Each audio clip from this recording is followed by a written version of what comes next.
The American Dilemma by Colonel Murdahl, 1944, that has such tremendous impact in shaping talk about race in America. It could be the Kerner report. There should be two criteria. One would be one of truth. Is it telling the truth? And for me, I have chosen to situate myself in the history of the struggle for freedom and equality and justice that says that the condition of truth is to allow suffering to speak.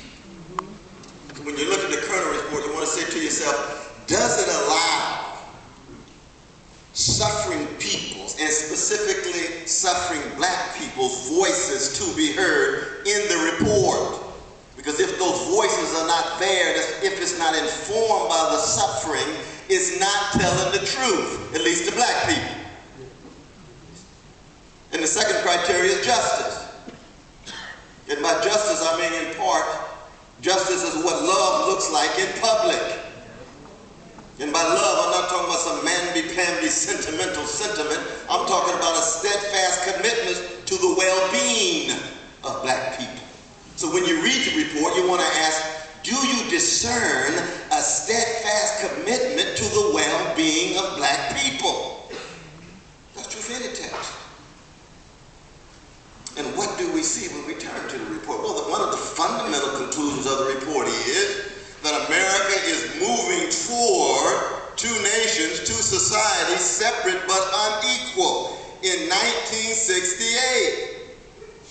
And I say to myself, that's like inviting me to Carnegie Hall and saying this is the most truthful and soulful music in the Trot Outdoors Day. I've been listening to Aretha all my life.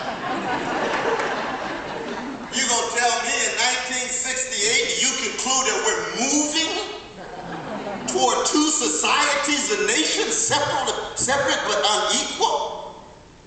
Don't insult my intelligence like that. I come from a people of 244 years of slavery, separate but unequal. I come from a people of 95 years of Jim and Jane Crow, of horror and violence and lynching, separate but unequal. And in 1968, responding to the rebellion of black folk in 67 in Newark and 67 in Detroit, you come to the conclusion in your own little deodorized, manicured, sanitized, sterilized world that maybe we might be moving toward separate but unequal societies. Who are you talking to?